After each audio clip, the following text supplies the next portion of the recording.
And tonight, Vice President Harris will appear on 60 Minutes in a presidential election special, with both campaigns pausing events today to mark October 7th. Here's a preview of tonight's interview.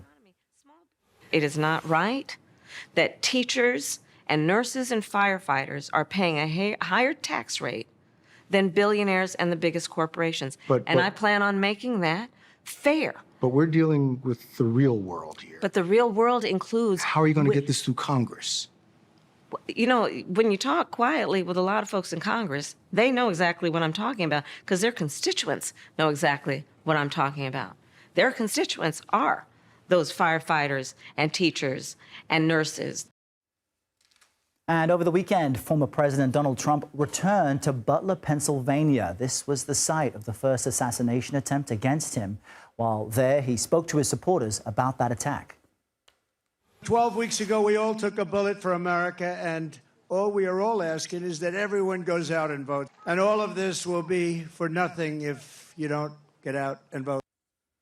For more, I want to bring in CBS News campaign reporter Olivia Rinaldi. And Olivia, you've written about Trump's return to Butler, marking your return to the city, along with Jacob Rosen, our campaign reporter. And you both co-wrote an article about that this weekend.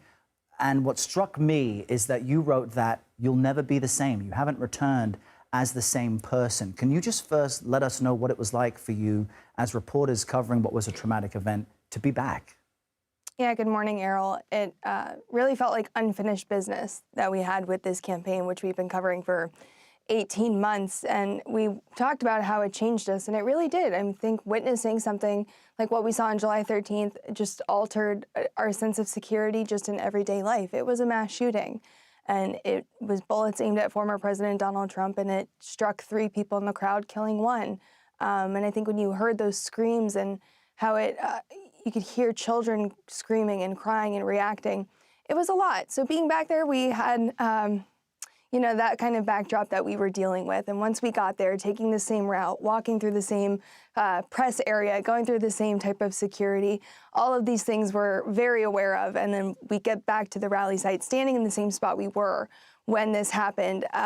It really gives you a sense of deja vu, but there were things that were different this time around. There was more security. It was a very visible presence that we didn't see the last time we were there. The building where Thomas Crooks stood on and fired those shots from were completely obstructed by tractor trailers now, so you could not see the building really at all. And there was a higher security presence. There was a lot more people there. I will say this was one of the largest Trump rallies I have ever attended in the 18 months I've been covering this campaign.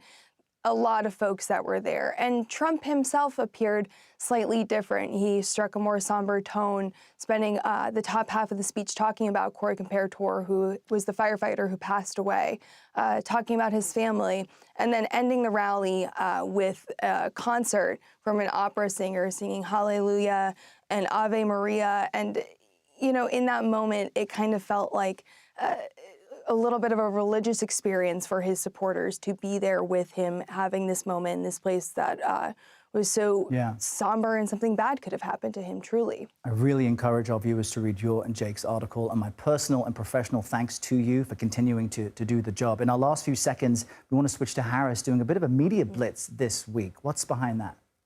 You know, it's a little bit of a shifting strategy, just getting out there in front of supporters and talking to women specifically. She was on the popular podcast, Call Her Daddy, which is an entertainment podcast talking to really young women, is the base of people who listen to that, about abortion and women's rights. It's this this outreach with just 29 days left of talking to young women, making sure they're getting out to vote. So that's kind of the strategy there that we're witnessing. All right, Olivia Rinaldi, we'll see you again soon. Thanks so much.